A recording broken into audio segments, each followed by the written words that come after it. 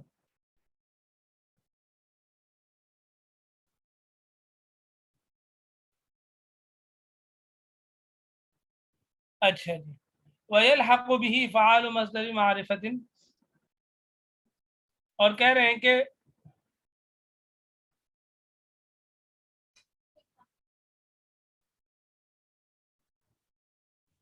فعال کو اسماء افعال کے ساتھ ملا دیا گیا ہے. فعال کو اسماء افعال کے ساتھ ملا دیا گیا ہے. ٹھیک ہے. حالانکہ وہ کیا ہے؟ مصدر معرفہ ہے. کیا ہے؟ مصدر معرفہ ہے.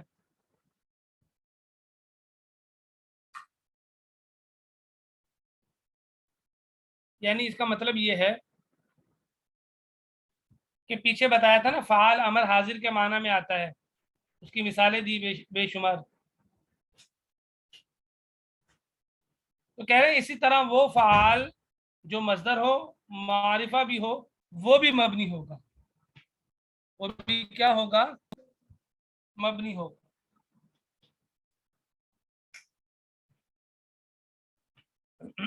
وہ بھی کیا ہوگا جی؟ مبنی ہوگا. جیسے فجار فعال کے وزن پر آ رہا ہے تو یہ الفجور کے معنی میں ہے. یعنی الفجور معرفہ ہے نا، تو معرفہ کے معنی میں ہے تو یہ بھی مبنی ہوگا. اچھا. او صفۃ للمؤنث، یا وہ فعال جو کسی مؤنث کی صفت ہو. دو فعال پہلے ہو گئے، ایک فعال جو امر حاضر کے معنی میں وہ بھی مبنی ہوگا، دوسرا وہ فعال جو مصدر کے معنی میں ہو. اور معرفہ جو مصدر ہوتا ہے نا، معرفہ مصدر کون سا ہوتا ہے؟ جس پر الف لام ہو، اس کے معنی میں ہو وہ بھی مبنی ہوگا. تیسرا فعال وہ ہے جو کسی مؤنث کی صفت ہو، جیسے فساق فعال فساق. یہ فساق فاسقہ کے معنی میں ہے. فساق نافرمان عورت کو کہیں گے. اور اسی طرح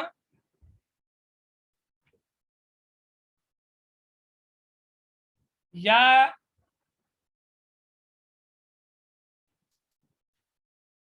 لکاعی، یا لکاعی، لکاعی فعالی، لکائی فعالی. یا لکائی ایک کمینی عورت، یہ ترجمہ ہے اس کا. یہ بھی فعالی کے وزن پر ہے. اور لاعقت ان کے معنی میں ہوگا، یعنی کمینہ مرد نہیں کہلائے گا بلکہ کمینی عورت کہلائے گا. تو یہ بھی مؤنث کی صفت ہوگا. مؤنث کی صفت عورت کی صفت بن رہا ہے. اچھا جی. 3 ہو گئے فعال. تیسرا فعال، چوتھا فعال کیا ہے؟ جو کسی مخصوص معین عورت کا مؤنث کا نام ہو وہ فعال بھی مبنی ہوگا. جیسے قطام یہ ایک عورت کا نام ہے. غلاب یہ بھی عورت کا نام ہے. ہزار یہ ایک ستارے کا نام ہے. یہ مبنی ہوں گے کیونکہ یہ تینوں کے تینوں کیا ہیں؟ فعال ہیں، لیکن فعال کے وزن پر ہیں تینوں کے تینوں، اور کسی معین یعنی خاص عورت یا خاص مؤنث کے نام ہے، معین مؤنث کے نام ہے. وہذی ثلاثۃ لیست من اسماء الافعال، کہہ رہے ہیں یہ جو تین ذکر کیے ہیں اسماء افعال میں سے نہیں ہے، لیکن ان کو یہاں مناسبت کی وجہ سے ذکر کر دیا، باقی جو پیچھے جتنے ذکر کیے ہیں وہ سارے کے سارے اسماء افعال میں سے ہیں۔ فصل الاصوات، اسماء اصوات کی بات چلی، کل لفظ حکی به صوت، ہر وہ لفظ ہے جس کے ذریعے آواز نقل کی جائے، آواز کی حکایت کی جائے، جیسے غوق کا غوق، غراب کی آواز یعنی کوے کی آواز، او صوت بہ البہائم، یا اس کے ذریعے کس جانور کی آواز نقل کی جائے، او صوت بہ البہائم، یا اس کے ذریعے آواز دی جائے، سوتا یا سویتا ان دونوں میں سے کوئی ایک ہوگا، ٹھیک ہے، مجہول کا صیغہ ہے، یا اس کے ذریعے کسی جانور کو آواز دی جائے، جیسے نخ لِإِنَاخَةِ الْبَعِيرِ، اونٹ کو بٹھاتے وقت یہ لفظ بولا جاتا ہے۔ فصل المرکبات، مرکبات کسے کہتے ہیں؟ کل اسم رکب من کلمتین، ہر وہ اسم جو دو کلموں سے مل کر بنا ہو، لیست بینہما نسبت، ان دونوں کے درمیان میں کوئی نسبت نہ ہو۔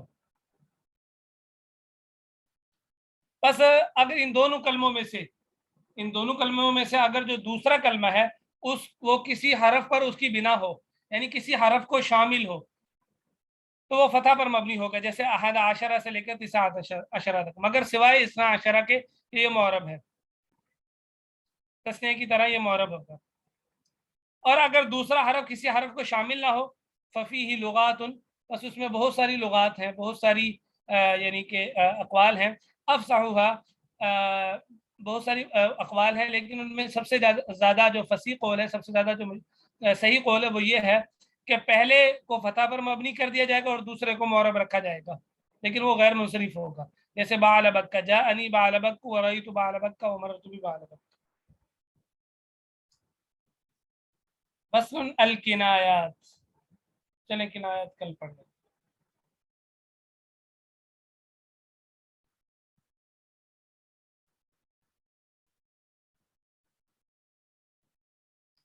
السلام علیکم ورحمۃ اللہ وبرکاتہ۔ وعلیکم السلام ورحمۃ اللہ وبرکاتہ۔ وعلیکم السلام ورحمۃ ورحمۃ اللہ اللہ وبرکاتہ۔ وبرکاتہ۔ وعلیکم السلام۔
السلام علیکم جی، مولانا بلال صاحب ابھی تک نہیں آئے؟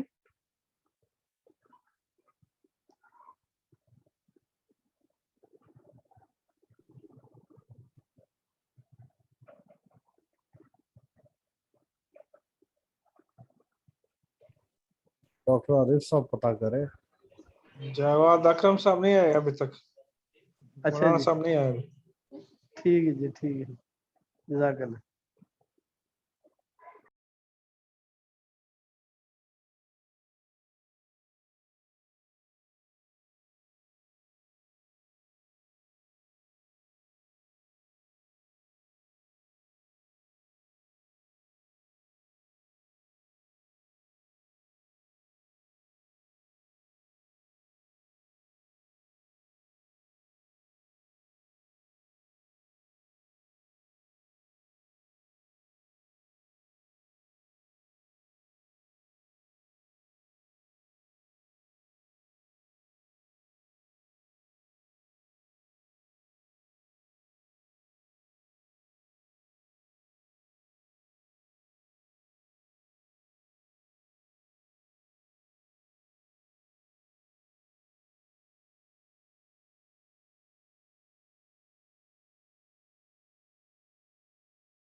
عارف بھائی السلام علیکم.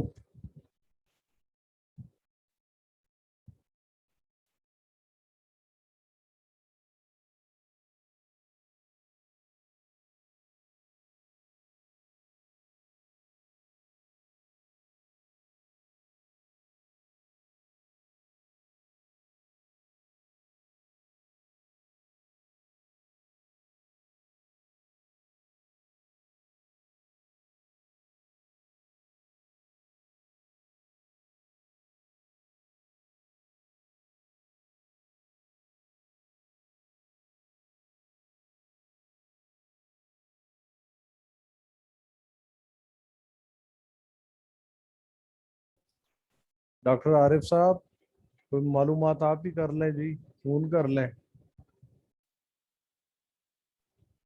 مولانا بلال صاحب سے کوئی معلومات ہو جائے نا، آیا ان کے نیٹ ورک کا پرابلم ہے، کیا وجہ؟ استاد جی آ گئے ہیں، میرے خیال میں بھی شروع کریں. السلام علیکم ورحمۃ اللہ وبرکاتہ. کیا ہوا؟ وعلیکم السلام ورحمۃ اللہ وبرکاتہ. سلام وعلیکم السلام ورحمۃ اللہ وبرکاتہ. کس کے نیٹ ورک میں مسئلہ ہے؟ استاد جی آپ کے بارے میں بات ہو رہی تھی کہ ذرا پتہ کر لیا جائے کہ کوئی پھر آج نیٹ ورک کا مسئلہ تو نہیں آ رہا. نہیں آواز ٹھیک آ رہی ہے. جی استاد جی ٹھیک ہے. جی استاد جی صحیح ہے آپ کی آواز. چلیے ڈاکٹر عارف صاحب،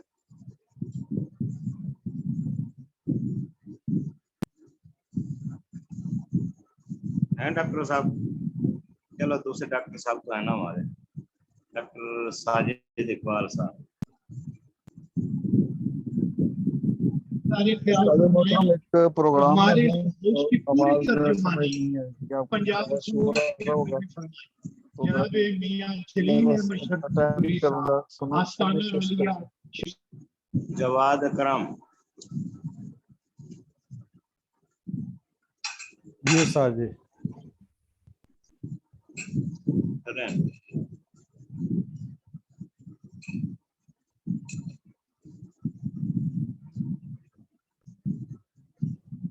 جی بسم اللہ الرحمن الرحیم. عن ابی خالد حکیم ابن حزم رضی اللہ تعالی عنہ قال قال رسول اللہ صلی اللہ علیہ وسلم البیعان بالخیار ما لم یتفرق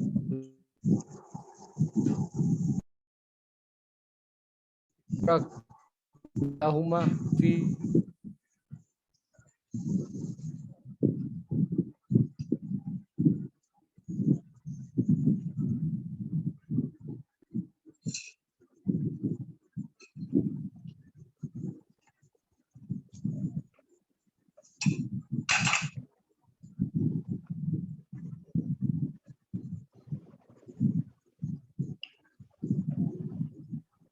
جواد بھائی شروع کیجیے، آواز نہیں آ رہی ہے.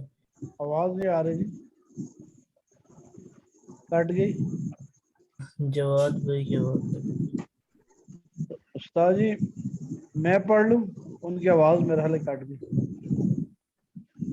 کیجیے ایک آ بار. گئی؟ ہاں جی ہاں جی. ٹھیک ہے جی. حضرت ابو خالد حکیم بن حزم رضی اللہ تعالیٰ عنہ سے روایت ہے کہ رسول اللہ صلی اللہ علیہ وآلہ وسلم نے فرمایا خرید و فروخت کرنے والے اس وقت تک اختیار سے ہیں جب تک وہ جدا نہ ہو جائیں، تو اگر وہ صدق و وضاحت کا دامن نہ چھوڑیں تو ان کے لیے بے میں برکت ہوگی، یعنی لین دین میں ان کے برکت ہوگی، اور اگر انہوں نے جھوٹ اور کتمان عیب کا وطیرہ اپنایا تو بے کی برکت ختم ہو جائے گی. متفق علیہ.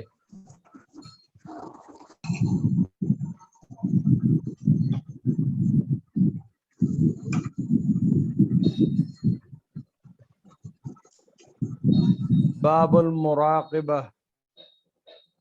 قال اللہ تعالی الذی یرک حین تقوم وتقلبک فی الساجدین.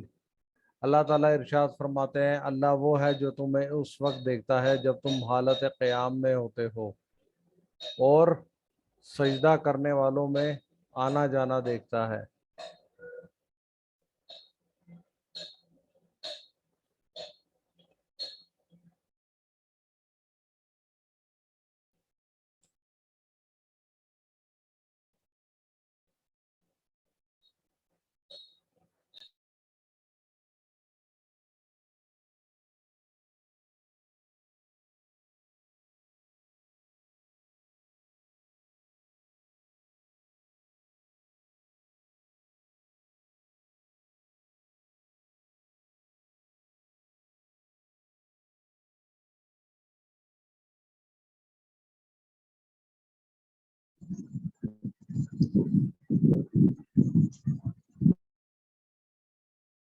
استاد جی ابھی آگے یہ ایک لمبی والی حدیث ہے، یہ بھی پڑھنی ہے یا اس سے آگے والی پڑھوں؟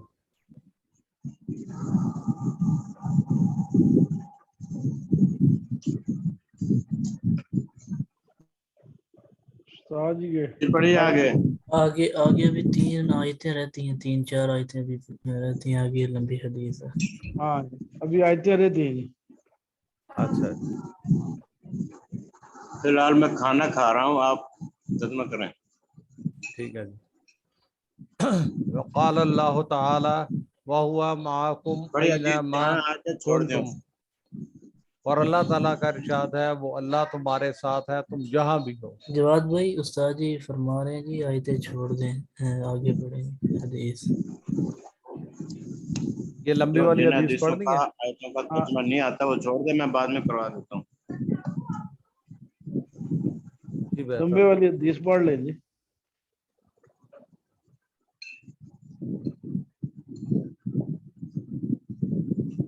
پڑھیے. جی. ان عمر ابن خطاب رضی اللہ تعالی عنہ قال بینما نحن جلوس عند رسول اللہ صلی اللہ علیہ وسلم ذات یوم اذ طلع علینا رجل شدید بیاض سیاب شدید سواد شعر لا یرا علیہ اثر السفر ولا یعرفہ منا احد حتی جلس الی نبی صلی اللہ علیہ وآلہ وسلم فاسند رکبتہ الی رکبتہ ووضع کفیہ علی فخذیہ وقال یا محمد اخبرنی عن الاسلام فقال رسول اللہ صلی اللہ علیہ وسلم الاسلام ان تشہد ان لا الہ الا اللہ وان محمد رسول اللہ وتقیم الصلاۃ وتؤتی الزکاۃ وتصوم رمضان وتحج البیت ان استطعت الیہ سبیلا قال صدقت فاجبنا له يسأله فيصدق قال أخبرني عن الإيمان قال أن تؤمن بالله وملائكته وكتبه ورسله واليوم الآخر وتؤمن بالقدر خيره وشره قال صدقت قال فأخبرني عن الإحسان قال أن تعبد الله كأنك تراه فإن لم تكن تراه فإنه يراك قال فأخبرني عن الساعة قال ما المسؤول عنها بأعلم من السائل قال فأخبرني عن أماراتها قال أن تلد الأمات ربتها وأن ترى الحفاة العراة العلاة رعاء الشاء يتطاولون في البنيان ثم انطلق فلبثت مليا ثم قال يا عمر أتدري من السائل قلت الله ورسوله أعلم قال فإنه جبريل آتاكم يعلمكم أمر دینکم رواہ المسلم۔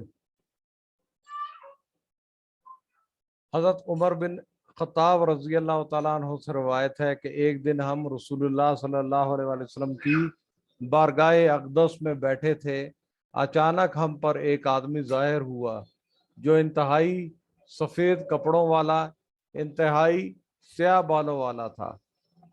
اس پر سفر کا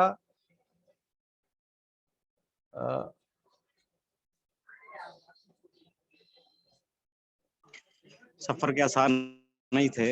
اچھا، اس پر سفر کے آثار نہ تھے، نہ ہم سے کوئی اس سے واقف تھا، یہاں تک کہ نبی اکرم صلی اللہ علیہ وسلم کی بارگاہ میں اپنے زانوں آپ صلی اللہ علیہ وسلم کے زانوں سے ملا کر بیٹھا اور اپنی ہتھیلیاں آپ صلی اللہ علیہ وسلم کی رانوں پر رکھ کر عرض کیا، اے محمد صلی اللہ علیہ وسلم مجھے اسلام کی خبر دے۔ رسول اللہ صلی اللہ علیہ وسلم نے فرمایا، اسلام یہ ہے کہ تو لا الہ الا اللہ محمد رسول اللہ کی گواہی دے، نماز قائم کرے، زکوٰۃ ادا کرے، رمضان المبارک کے روزے رکھے، اور اگر بیت اللہ کے راستے کی استطاعت ہو تو حج کرے۔ اس نے عرض کیا، آپ نے سچ فرمایا، ہمیں تعجب ہوا کہ خود پوچھتا ہے اور خود تصدیق کرتا ہے۔ اس نے عرض کیا آپ مجھے ایمان کی خبر دیں۔ فرمایا ایمان یہ ہے کہ تو اللہ پر اور اس کے فرشتوں اور کتابوں، رسولوں اور قیامت کے دن پر ایمان لائے اور اچھی بری تقدیر پر ایمان لائے۔ اس نے عرض کیا آپ نے سچ فرمایا۔ پھر عرض کیا مجھے احسان کی خبر دیں، تو آپ صلی اللہ علیہ وسلم نے فرمایا احسان یہ ہے کہ تو اللہ تعالیٰ کی عبادت یوں کر گویا کہ تو اسے دیکھتا ہے، اگر تو اس کو نہیں دیکھتا تو وہ تجھے دیکھتا ہے۔ اس نے عرض کی مجھے قیامت کی خبر دیں۔ فرمایا جس سے قیامت کا سوال کیا جا رہا ہے سائل اس سے زیادہ علم نہیں رکھتا، یعنی نبی صلی اللہ علیہ وسلم خود بھی قیامت کے بارے میں علم نہیں رکھتے کہ کب وہ قائم ہوگی۔ اس نے عرض کیا مجھے اس کی کچھ نشانیاں بتا دیں۔ فرمایا باندی اپنی مالکہ کو جنم دے گی اور تم ننگے پاؤں ننگے جسم والے تنگ دست بکریوں کے چرواہوں کو دیکھو گے کہ بلند و بالا عمارات بنائیں گے۔ پھر وہ چلا گیا اور پھر میں کافی دیر تک ٹھہرا رہا۔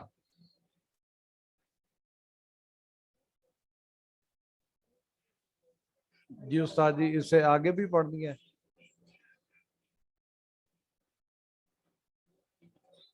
جی جی چلیں آگے پڑھیں، پڑھیے۔ اچھا جی۔ ثم قال یا عمر اتدری من السائل قلت اللہ ورسولہ عالم قال فإنه جبریل آتاکم یعلمکم امر دینکم رواہ یہ مسلم۔ لفظ یعلمکم ہے، یہ لفظ اچھا جی یعلمکم، یعلمکم۔ ٹھیک، امر دینکم رواہ المسلم۔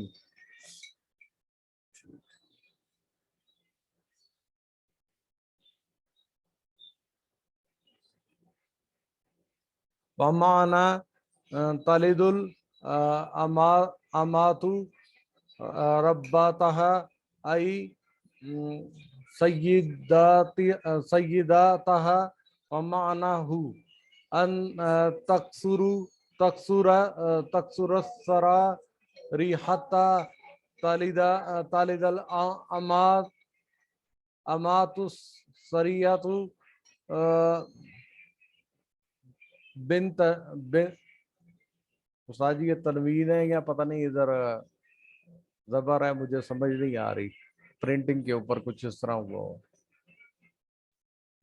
لسیدہا و بنت سیدی فی معنی السیدی وقیل غیر ذالک والآلہ الفقراء وقولہ ملیا ای زمانا طویلا وکانا ذالک ثلاثا۔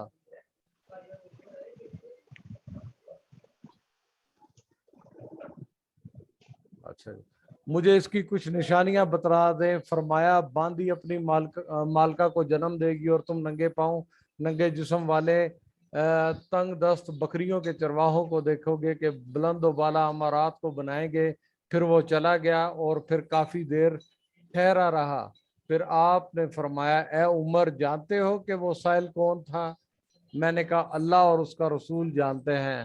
فرمایا وہ جبرائیل تھے جو تمہیں تمہارا دین سکھانے آئے تھے۔ یہ روایت مسلم شریف کی ہے جی۔ ماند باندی مالکہ کو جنم دے گی، اس کا مطلب یہ ہے کہ باندیاں بکثرت ہوں گی اور باندی اپنے مالک کی بیٹی جنم دے گی، تو مالک کی بیٹی مالکہ ہی ہوئی۔ اس کی توضیح میں متعدد اقوال مذکور ہیں، بعض نے دیگر معنی بھی ذکر کیے ہیں۔ الآلۃ محتاج، تنگ دست، مالیہ لمبا زمانہ، یہاں 3 دن کا وقت مراد ہے۔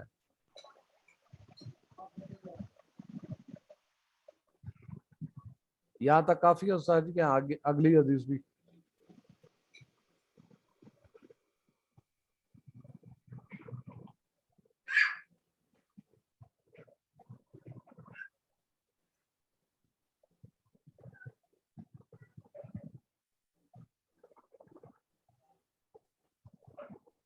استاد جی یہاں تک کافی ہے یا آگے بھی پڑھنا ہے؟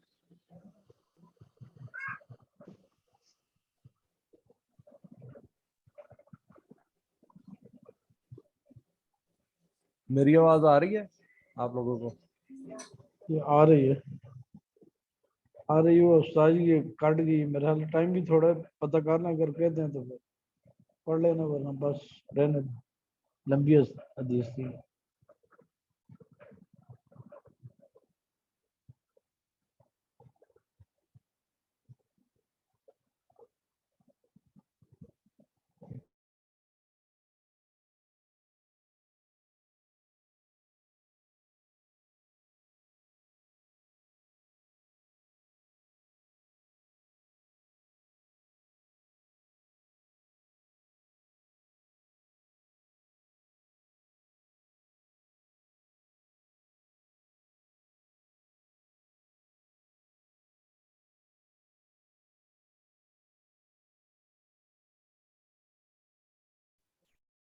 اچھا یہ حدیث نمبر جو 59 تھی نا 59 اس میں جو حکیم بن حزام ہے ان کے بارے میں یہ سنا ہوا ہے کہ یہ جو ہے نا خانہ کعبہ میں ان کی پیدائش ہوئی تھی.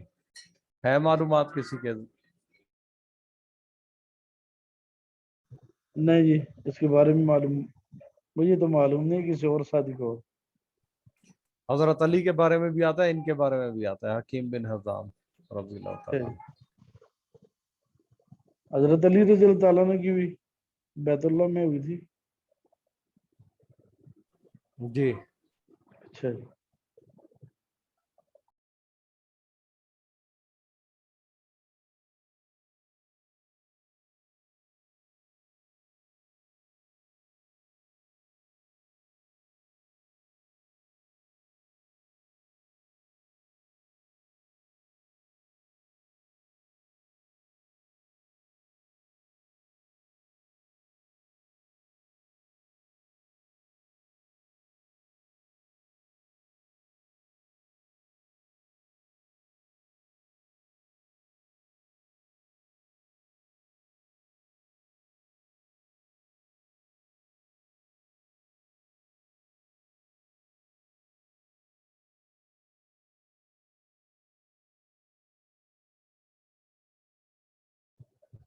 بس میرا ٹائم اب پورا ہو گیا.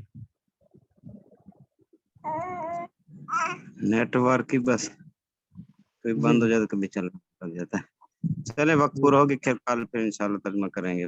ٹھیک ہے جی. ٹھیک ہے استاد جی فی الحال حدیث نمبر 60 تک ہو چکی ہے. 2 حدیثیں پڑھی گئی ہے آج. ٹھیک ہو گیا کل پھر ترجمہ کریں گے انشاءاللہ. ٹھیک ہے جزاک اللہ. انشاءاللہ. السلام علیکم ورحمۃ اللہ. وعلیکم السلام ورحمۃ وعلیکم اللہ. السلام ورحمۃ اللہ.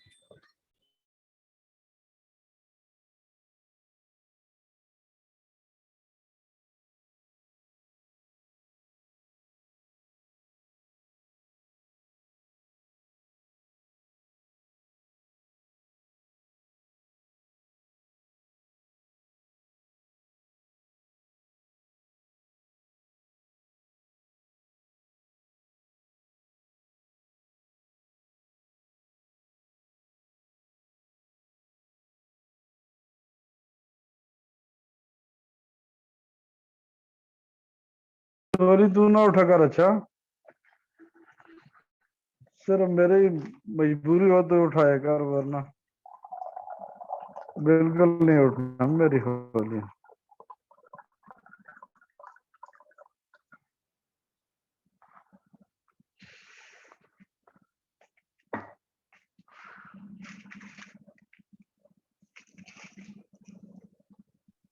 جی ناصر بھائی کیا کہہ رہے ہیں بات کی سمجھ نہیں آ رہی. وہ میں گھر میں بات کر رہا جی ڈاکٹر صاحب. یہ بھی آپ کا گھر ہے. یہ بھی آپ کا گھر میں گھر ہے. بات آپ کر کے ساتھ ہم آپ کے ساتھ ہی ہیں گھر میں. جی جی جی جی بالکل بالکل بالکل کیوں استاد نہیں. جی آ چکے ہیں جی. ٹھیک ہے جزاک اللہ. السلام علیکم ورحمۃ اللہ وبرکاتہ. وعلیکم وعلیکم السلام السلام ورحمۃ اللہ ورحمۃ اللہ وبرکاتہ. وبرکاتہ.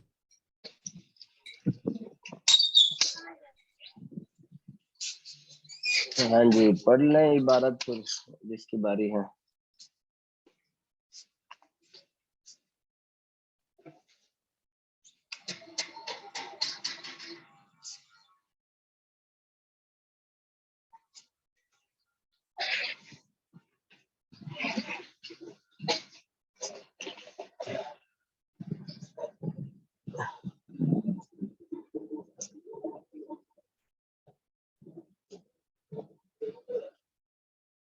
بسم اللہ الرحمن الرحیم.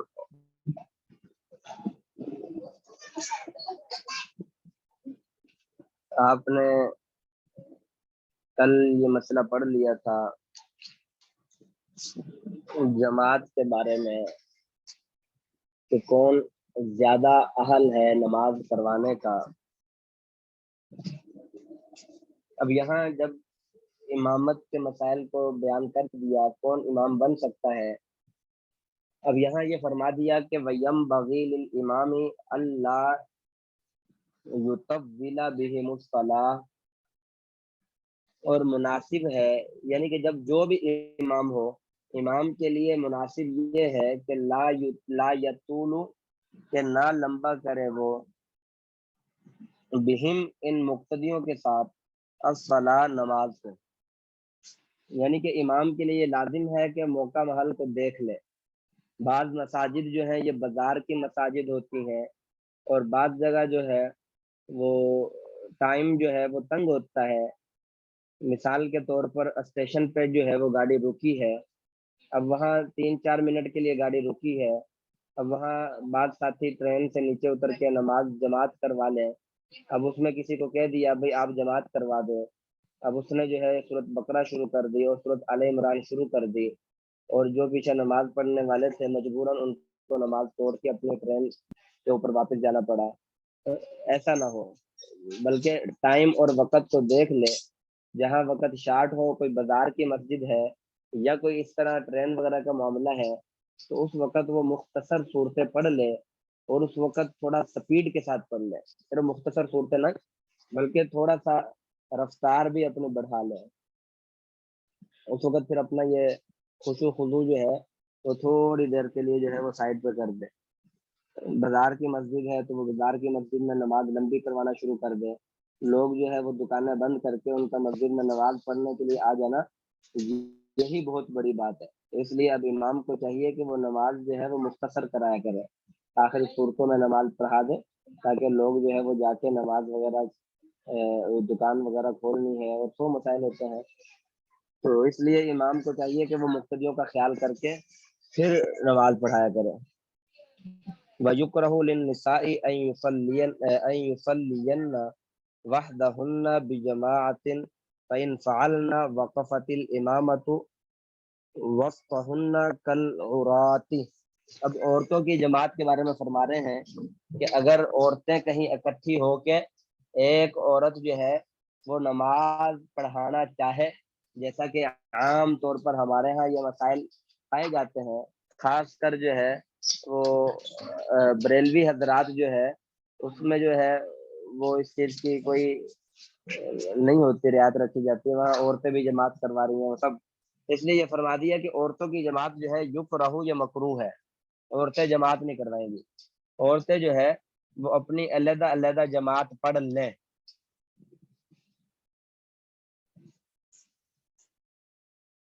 وَيُكْرَهُ لِلنِّسَاءِ، اور مکروہ ہے عورتوں کے لیے ان یصلین وحدہن، تنہا وحدہن اکیلے نماز پڑھنے سے، بجماعت جماعت کے ساتھ نماز پڑھنا مکروہ ہے. اکیلے نماز پڑھیں گی وہ عورتیں تو ٹھیک ہے، اکیلے نماز پڑھنے کی بجائے بجماعت جماعت کے ساتھ نماز پڑھنا یہ ان کے لیے مکروہ ہے. مطلب جماعت ہو جائے گی، نماز ہو جائے گی، لیکن ثواب میں کمی آ جائے گی. لیکن بعض آج کل جو ہے وہ علماء نے اس کی اجازت بھی دی ہے. اگر آپ نے، کیونکہ آج کل جو ہے ہمارے پاکستان کے اندر دیکھ لیں یا دیکھ لیں تو یہ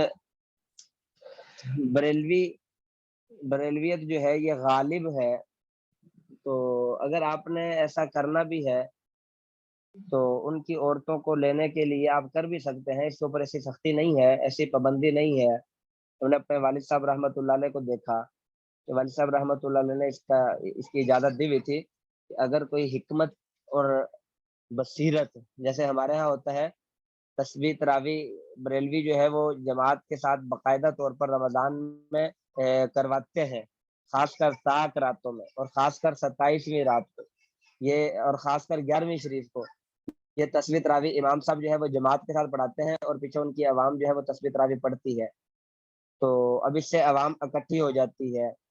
تو لیکن ہمارے ہاں نفلوں کی جماعت نہیں ہے، ہمارے ہاں اس کی اجازت نہیں ہے، لیکن اب بریلوی عوام جو ہے انہوں نے اس چیز کی اجازت دی ہوئی ہے، اور وہ عورتیں اپنے گھروں سے دوسرے گھروں میں جا کے باقاعدہ طور پر، کیونکہ ہمارے ہاں مذہبی شوق تو ہے، جو مرضی ہے شوق تو ہے، تو اس لیے وہ عورتیں اکٹھی ہو کے وہ کسی نہ کسی جگہ جا کر وہ تسبیح تراویح پڑھتی ہیں، پھر وہاں جا کے جو ہے تسبیح تراویح پڑھ کے وہ جو بیان کرنے والی ہوتی ہے، جو ان کی معلمہ جو سمجھ لیں جو بھی ہے، وہ پھر ان کا ذہن واش کرتی ہے۔ تو پھر والد صاحب رحمۃ اللہ علیہ نے ہمشیرہ کو اجازت دی تھی کہ اگر آپ نے یوں کرنا، اگر آپ یوں کریں لوگوں کو اکٹھا کرنے کے لیے، اور آپ نے اصل مقصد جو ہے وہ تبلیغ ہو، آپ ان کی جماعت کروا دیں، تو پھر جو ہے جماعت کروائیں گی تو اسی بہانے سے وہ عورتیں اکٹھی ہو جائیں گی، آپ کے پاس کم از کم بیٹھے تو گئے تبلیغ والے جو ہے انہوں نے سب سے پہلے اکٹھا کرنا ہے، اور بات انہوں نے اپنی کرنی ہے، تو آپ ان تک اپنا پیغام بھی پہنچا دیں، تو اصل جو ہے ان تک پیغام پہنچ جائے گا۔ تو پھر ہمشیرہ نے ایسا یہ شروع کیا، اب وہ شروع کرتے کرتے اتنا مجمع شروع ہو گیا ان کے گھروں کے اندر، اب وہ عورتیں کہتی تھی کہ یہ آپ نے بہت اچھا کیا، ہم پہلے یہاں سے پتہ نہیں کتنے کلومیٹر سفر کر کے دور جا کر تسبیح تراویح پڑھایا کرتی تھی، اور یہ آپ نے بھی قریب شروع کر دی، تو اب ہمیں جو ہے وہ کرایہ بچ جاتا ہے، ہر مہینے جاتی ہے، ہر مہینے، بعض تو ایسی ہیں کہ ہر جمعے کے دن جو ہے وہ تسبیح تراویح کے لیے جاتی تھی۔ تو پھر وہ مدرسہ تھا کوئی 3-4 منزلہ، اس کے اندر جگہ نہیں ہوتی تھی، یہ صرف میں کارگزاری سنا رہا ہوں شوق کے لیے، اس کے اندر جگہ نہیں ہوتی تھی، اس کی 2 شفٹوں کے اندر تسبیح تراویح کی، ایک شفٹ جب ختم ہو جاتی تھی پھر دوسری شفٹ ختم ہو جاتی پھر تیسری شفٹ، پھر اسی بہانے وہ تسبیح تراویح کے بعد جو ہے وہ تھوڑا دعوت کی بات بھی ہو جاتی تھی، تبلیغ کی بات بھی ہو جاتی تھی، تو اسی بہانے سے ان کو بھی پتہ چلا کہ بھائی ہم سب جو ہے وہ ایک ہی ہیں، یہ بھی عاشق رسول ہے، ورنہ اس سے پہلے تو لوگ یہی سمجھتے تھے کہ یہ دیوبندی جو ہے وہ گستاخ رسول ہے، اور جب اکٹھے ہوئے تو پھر اب اس برکت سے کتنی عورتوں کا عقیدہ ٹھیک ہوا، کتنی عورتوں کا عقیدہ ٹھیک ہوا، اب وہ عورتیں جو ہے کتنی عورتوں کا وہ بیان سے باہر ہے۔ تو بہرحال اس کے لیے پھر اجازت بھی ہے، اگر کوئی اس طرح آپ اپنی بات پہنچانا چاہیں تو آپ اپنی تبلیغ جاری رکھیں، تو اس میں یہ میں نے کہیں پڑھا نہیں ہے، بہرحال یہ میں نے آپ کو اپنی کارگزاری سنا دی والد صاحب رحمۃ اللہ علیہ کی، تو اس لیے جو ہے نا اس میں بہت فائدہ ہوتا ہے، لیکن استاد کیونکہ جی، بچوں استاد جی جب عورت نہیں، ہاں جی ہاں اس جی ہاں میں جی جو عورت امام بنے گی وہ پھر صف کے اندر ہی بنے گی نا، آگے بڑھ کے، جیسے پیش امام ہاں یہی مردوں بتا میں؟ رہے ہیں، اگلا مسئلہ یہی ہے، اسی آیت میں اسی لائن میں اگلا استاد مسئلہ جی یہی ہے کہ وہ عورت جو ہے وہ کھڑی ہوگی، وقفت امام، وہ عورت کھڑی ہوگی وسطہن، ان پہلی لائن کے درمیان میں، جیسے امام کھڑا ہوتا ہے اگلی صف میں، وہ عورت اگلی صف میں نہیں کھڑی ہوگی، بلکہ وہ ایک ہی صف بنی ہوگی، وہ اسی صف کے درمیان میں 2 قدم سمجھ لیں آگے نکل جائے گی، پوری صف آگے نہیں نکلے گی، صرف 2 قدم آگے نکل کے کھڑی ہوگی، 2 قدم آگے نکل کے، جس طرح عورات کی ننگوں کی نماز، اگر کوئی ایسے آدمی ہے جن کے پاس کپڑے ہی نہیں ہے، جیسے میں نے آپ کو بتایا تھا آج کل تو نہیں ہے لیکن شریعت نے تو مسئلہ لکھا ہوا ہے، تو بہرحال آج کل کے زمانے میں تو ایسا کوئی نہیں ہے، لیکن اگر کوئی ایسے ہو، کوئی ننگے ہو، تو پھر وہ ایک دوسرے کے آگے نہیں کھڑے ہوں گے، بلکہ وہ ایک ہی لائن بنائیں گے، جو امام ہوگا وہ 1 قدم یا 2 قدم جو ہے وہ آگے نکل کے کھڑا ہو جائے گا، تو یہ عورتیں جو ہے اگر نماز پڑھانا چاہیں تو وہ عورتوں کی نماز بھی ایسے ہی ہوگی۔ استاد جی ہاں جی استاد جی، جو ہم یہ مسائل پڑھتے ہیں اس میں ہم پڑھتے ہیں یہ مکروہ ہے، یہ حرام ہے، تو سمجھ استاد نہیں جی آ رہی آواز جی؟ استاد جی یہ ہم مسائل پڑھتے ہیں نا، یہ مکروہ ہے، یہ فلاں ہے، یہ فلاں، تو یہاں مکروہ سے ہاں جی ہاں جی، مراد مکروہ تحریمی ہے یا مکروہ تنزیہی؟ یہاں جو مکروہ ہے مطلقاً مکروہ ہے تو وہ مکروہ تحریمی ہے، یہاں نماز پڑھنا عورت کے لیے جماعت کروانا مکروہ تحریمی ہے. اور جو میں نے آپ کو بتلایا ہے، میں نے آپ کو فرض نماز کے بارے میں مسئلہ نہیں بتلایا، میں نے آپ کو تسبیح تراویح کے بارے میں یا کوئی اور نفل نماز کے بارے میں یہاں اگر عورتوں کو اکٹھا کرنا ہے تو وہ مراد ہے. استاد جی ہم نے میں ایک نے تو آپ کو مسئلہ تسبیح کل تراویح پڑھا، کی مثال دی، فرض نماز کی مثال نہیں دی. جی استاد جی ہم نے ہاں ایک جی. مسئلہ کل پڑھا تھا کہ بغیر داڑھی والے کے پیچھے نماز پڑھنا مکروہ ہے، وہ بھی مکروہ تحریمی ہے؟ ہاں جی وہ بھی. یعنی کہ پھر اسی اس میں وقت نے میں آپ کو نماز بتلایا تھا دہرانا اگر بھی پڑے امام گی؟ کوئی اور ہے ہی نہیں، اگر کوئی اور امام ہے ہی نہیں، اگر کوئی اور امام نہیں ہے، صرف داڑھی والا ہی امام ہے، تو پھر جو ہے آپ کی نماز جو ہے وہ دہرانا پڑے گی. آپ کو مکروہ تحریمی ہے، آپ کو نماز بعد میں دہرانی پڑے گی. اور اگر کوئی اور بلکہ نہیں سوری الٹ ہو گیا، اگر کوئی اور امام نہیں ہے بلکہ صرف وہ ایک بغیر داڑھی والا امام ہے، تو پھر آپ کو نماز دہرانے کی ضرورت نہیں ہے، کیونکہ اور کوئی امام تھا نہیں، وہ ایک ہی نماز ہے، وہ ایک ہی امام ہے اور وہ بھی بغیر داڑھی والا ہے، تو پھر آپ کو دہرانے کی ضرورت نہیں ہے. اگر کوئی اور امام موجود تھا، اس کی موجودگی میں اگر کسی بغیر داڑھی والے کو آگے کھڑا کر دیا تو اس صورت میں آپ کو نماز دہرانا پڑے گی. مجھے یاد ہے اچھی طرح ہماری تشکیل ہوئی تھی سال میں تقریباً پیدل چلے کی تشکیل تھی غالباً. ہاں پیدل چلے میں تھے ہم شکارپور میں. تو اس وقت وہاں ایک مسجد تھی، اس مسجد میں امام کی داڑھی جو ہے وہ بالکل آدھی تھی، وہ مسجد کا پیش امام تھا، اس کی داڑھی نہیں تھی. تو ہم نے مقامیوں سے پوچھا اس کی کیا وجہ ہے، انہوں نے کہا یہاں کیونکہ فری میں نماز پڑھاتا ہے، اس کو ہم کون سا تنخواہ دیتے ہیں، جو بھی امام آئے گا وہ تنخواہ مانگتے ہیں، اور اس محلے میں اور کوئی ہے نہیں، تو اس لیے ہم نے اس کو امام رکھا ہوا ہے، یہ فری میں نماز پڑھا دیتا ہے، بچوں کو بھی پڑھا دیتا ہے. تو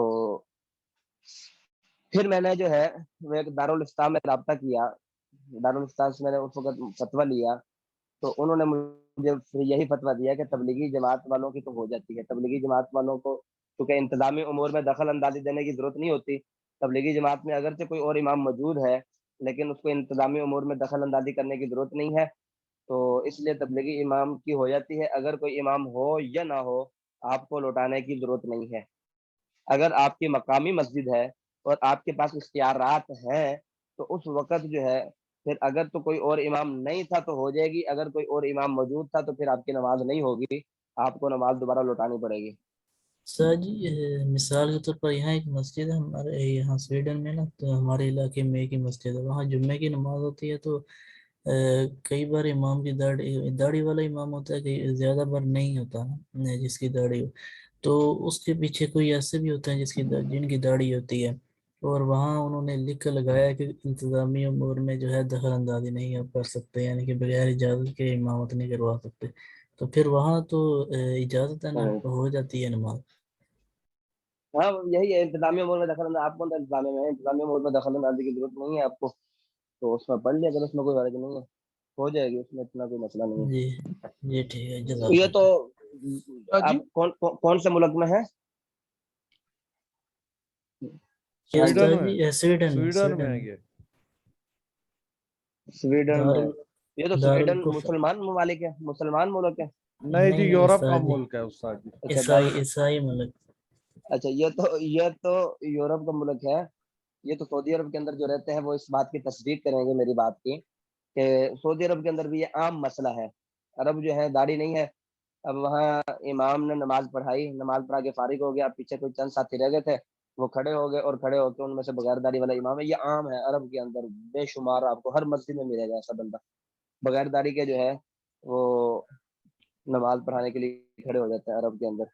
استاد جی حالانکہ مسلمان ملک ہے، دبئی چلے جائیں. ہاں جی اگر بغیر داڑھی والے کے الفاظ داڑھی والے کے الفاظ کے مقابلے میں مطلب اس کے بہتر ہوں، اس کی قرت اچھی ہو، اور ہاں جس جی کی داڑھی ہے اس کی قرت جو ہے وہ مطلب اچھی نہیں ہو، تو کس کو داڑھی آگے والے کی کرنا قرت اچھی نہیں ہے، بغیر داڑھی والے کی قرت اچھی ہے. اچھی ہے؟ ہاں جی. اچھا تو دیکھیں جی، سب سے پہلے تو یہ آپ نے کل مسئلہ پڑھ لیا تھا. سب سے پہلے تو دیکھا جائے گا علم کے اندر کون زیادہ ہے. پھر دوسرے نمبر پر قرت میں دیکھا جائے گا قرت میں کون زیادہ ہے. دوسرے نمبر پر آپ نے یہ پڑھ لیا تھا سنت میں.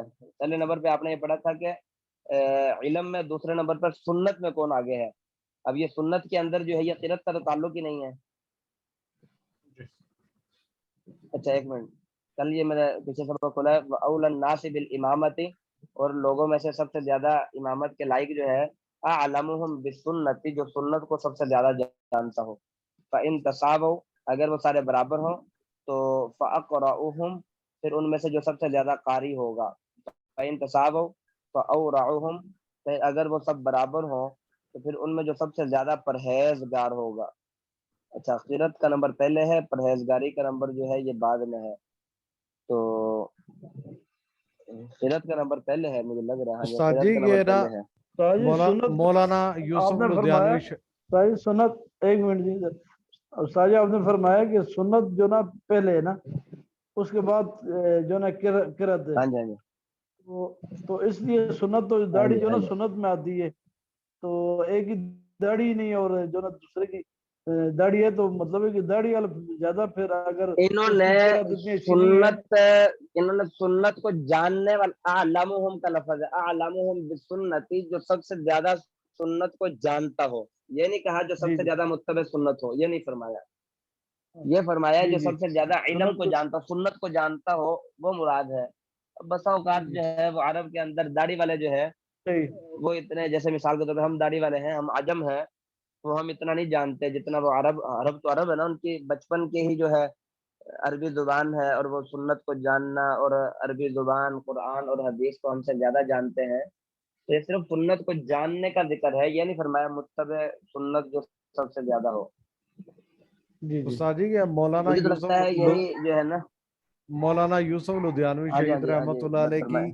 کتاب ہے نا جو آپ کے مسائل ان کا حل, اس کے اندر تو باقاعدہ ایک ہاں جی ہاں جی ہاں جی مسئلہ پوچھا گیا ہے کہ اگر بغیر داڑھی والا جو ہے وہ اچھا قاری ہے اور حافظ قرآن ہے, اور داڑھی والا جو ہے وہ صرف اس کو کلو والا ہی پڑھنی آتی ہے, چھوٹی چھوٹی صورتیں, تو انہوں نے یہی مسئلہ لکھا ہے کہ ہاں جی کیونکہ وہ فاسق ہے تو فاسق کو امام نہ بنایا جائے, وہ کلو والا والے کو امام بنایا جائے تاکہ جو ہے نا وہ بالکل امامت کرائے. آپ کے یس مسائل اس کا حل کے اندر یہ موجود ہے, یہ ہاں جی مسئلہ اگر یہی ہے میری نالج کے اندر تو یہ بالکل بات بالکل موجود ہے. یہ اس میں بھی وہی مسئلہ دیکھیں جی. ہاں یہ ٹھیک ہوگا, بالکل صحیح مسئلہ ہے. آپ کی قدوری میں بھی یہ مسئلہ دیکھیں جی, یہ کل آپ نے پڑھ لیا ہے. جی یہ ویکرہ جو مطلقاً فرمایا گیا, یکرہ تقدیم العبد, مکروہ ہے غلام کی والاعرابی اور بدو کی والفاسق اور فاسق کی ابتدا کرنا. یہ مکروہ مطلقاً بیان فرمایا, یہ نہیں بیان فرمایا کہ اگر اس کی قرات اچھی ہو گئی تو پھر نہیں, پھر ایسے. مطلقاً فرمایا کہ فاسق کی ابتدا کرنا جو ہے یہ مکروہ ہے. فاسق کی ابتدا کرنا جو ہے یہ مطلقاً فرما دیا مکروہ ہے. یہ بات بالکل ٹھیک ہے جو انہوں نے معلوم فرمائی ہے. ہوا اگر اس مکروہ کو قرات میں تحریمی ہو اچھا گئی بھی نا. ہو پھر بھی, ہاں پھر بھی مکروہ تحریمی ہے. قرات میں وہ جتنا مرضی اچھا ہو, تو اگر جس کو قل اللہ پڑھنی آتی ہو تو وہی نماز کروائے گا, فاسق کے پیچھے نماز نہیں ہوگی. بالکل یہ مسئلہ دیکھیں جی, یہ مطلقاً فرمایا مکروہ ہے. ٹھیک ہے. جزاک اچھا اللہ استاد جی, استاد جی. اگر ایک کوئی اور بھی ایسا نہیں ہے جس کو کچھ بھی نہ آتا ہو. ہاں جی ہاں استاد جی جی, ہاں جی ایک بس یہ ہوتا ہے کہ ارشاد. سفر میں مجھے مسئلہ آتا ہے کہ سفر میں ہوں تو جماعت کا ٹائم ہو جائے تو مسجد دیکھتا ہوں تو بریلویوں کی اکثر مل جاتی ہے, تو کیا وہاں نماز پڑھ لی جائے یا تلاش کی جائے اپنے مسجد کی مسجد؟ دیکھیں جی اس کے اوپر تو تبلیغ والے کہتے ہیں جی تبلیغ والوں کی سب کے پیچھے ہو جاتی ہے. صحیح ہے جی, صحیح تبلیغ صحیح. والوں کی سب کے پیچھے ہو جاتی ہے. وہی بات ہے, ہم نے جوڑنے کے لیے, امت کو جوڑنے کے لیے, جی اتنا جی ہمارا اختلافات تو نہیں ہے اتنے زیادہ بریلویوں کے درمیان اور ہمارے درمیان, جی بس جی کچھ عوام کے درمیان لازمی ہے. ان کے علماء کو اگر دیکھا جائے, ان کے عقائد اگر سنے جائے, تو جی جی آج کل میرے اعتبار سے جو ہے اتنا زیادہ فرق نہیں ہے. باقی عوام جو ہے چل وہ تو جاہل ہی ہوتی ہے. اب عوام جی جو جی ہے وہ پھر بدعات کے اندر پھر وہ آگے لگی ہوئی ہے. لیکن علماء بہرحال ہمارے جو ہے ہمارے والد صاحب جو ہے مولوی جمشید صاحب کے پاس جا کر یہ مسئلہ انہوں نے پوچھا تھا جو آپ پوچھ رہے ہیں. جی جی تو مولوی جمشید صاحب رحمۃ اللہ علیہ نے یہی فرمایا کہ تبلیغ والوں کی سب کے پیچھے ہو جاتی ہے, بریلوی ہو, اہل حدیث ہو, ہاں بس یہ ہونا چاہیے کہ وہ جو ہے اہل حدیث ہے تو آپ نے اس کو جرابوں پر مسح کرتے ہوئے اگر دیکھ لیا یا آپ کو غالب گمان ہے کہ اس نے جرابوں پر مسح کیا ہوا ہے تو پھر آپ اس کے پیچھے نہیں پڑ سکتے. اگر پڑھنی ہے تو آپ اپنی دہرائیں گے. تو پھر بھی ہمارے تبلیغ والوں کو یہی حکم دیا جاتا ہے کہ آپ اس وقت ان کے پیچھے پڑھ لیں اور پھر جب وہ مسجد سے چلے جائیں تو پھر بعد میں آپ اپنے دہرا لیں, کیونکہ آپ نے وہاں جا کر اپنا پیغام پہنچانا ہے. جب آپ جا کر پہلے بات اختلاف والی کریں گے بھی ہم نے آپ کے پیچھے نماز نہیں کرنی, تو کوئی آپ کی بات نہیں سنے گا, آپ اپنا پیغام نہیں پہنچا سکتے. اس لیے آپ ان کے پیچھے جا کر نماز پڑھیں گے تو پھر بعد میں جا کے ہی آپ ان کو اپنا پیغام دعوت والا پہنچا سکتے ہیں. صحیح. تو استاد جی میں نے یہ عالم سے مسئلہ پوچھا تھا کہ میں نے کہا جی کہ بہرحال اب اگلا مسئلہ جی, تو استاد جی اگلا مسئلہ میں نے بریلوی جو ہے ایک منٹ صرف یہ بریلوی جو ہے چاہے وہ بریلوی ہو چاہے دیوبندی ہو کوئی بھی ہو, میں صرف بریلویوں کی بات نہیں کر رہا, بسا اوقات دیوبندی بھی ایسے ہوتے ہیں ان کی تجوید کے اندر ایسی فحش غلطیاں ہوتی ہیں کہ دل کرتا ہے آدمی پیچھے سے نماز توڑ دے. اب میں ایک جگہ تھا وہاں بریلویوں کی مسجد قریب تھی تو میں ان کے پیچھے مستقل نماز پڑھنے جایا کرتا تھا. اب اتنی فحش غلطیاں ہوتی تھی کہ وہ معنی تبدیل ہو جاتا تھا اور مد کو اتنا کھینچ جاتا تھا السلام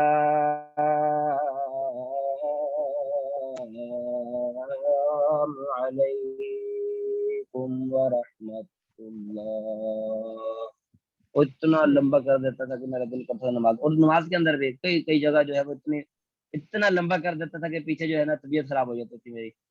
تو اس طرح اگر کوئی ایسی فحش غلطی ہے اس کے بعد میں نے نماز پڑھنا چھوڑ دی, تو پھر آپ نماز نہیں, چاہے وہ بریلوی ہو چاہے وہ دیوبندی ہو, اگر کوئی ایسی فحش غلطی ہے تو آپ اس کے پیچھے نماز نہیں پڑھ سکتے.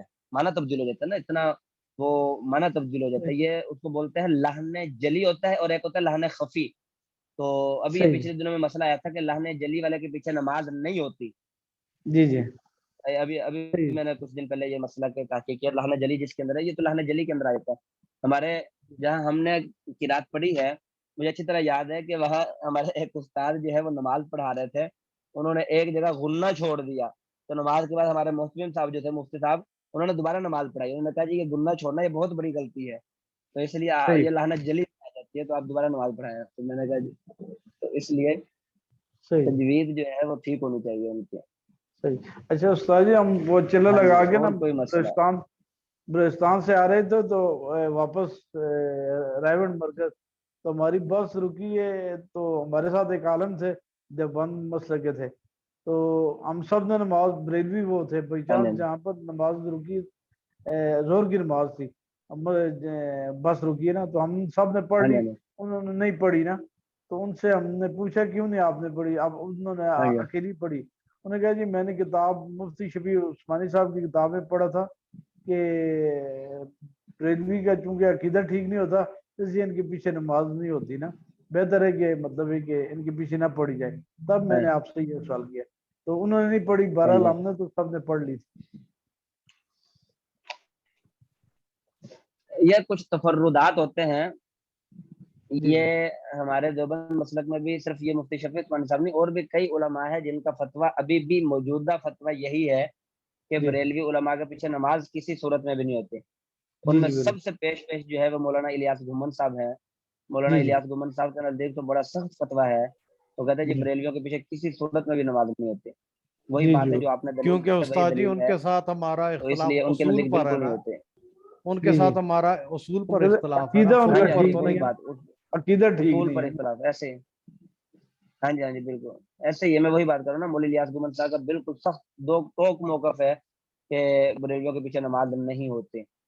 تو اس لیے بہرحال ہم تو اپنے تبلیغ کے اکابرین کو دیکھا, مولانا جمشید صاحب کو دیکھا, مولانا انعام الحسن صاحب, بڑے بڑے اکابرین, مولانا یوسف صاحب, تو اب انہوں نے جو ہے یہ فتویٰ دیا کہ ہو جاتی ہے, تو اس لیے پھر اس میں کوئی حرج نہیں ہے. صحیح تاکہ جوڑ پیدا تاکہ آپس میں جوڑ پیدا کیا جائے. وہی مسئلہ میں نے آپ کو پہلے بتا دیا تبلیغ والوں کا کہ عورتوں کی جماعت حالانکہ مکروہ ہے. آپ کسی سے بھی پوچھیں گے وہ کہیں گے جی عورتوں کی نماز مکروہ ہے. اتنا تعصب ہمارے دیوبندیوں کے اندر پایا جاتا ہے کہ آپ سوچ نہیں سکتے. آپ فتویٰ لے کر دیکھ لیں,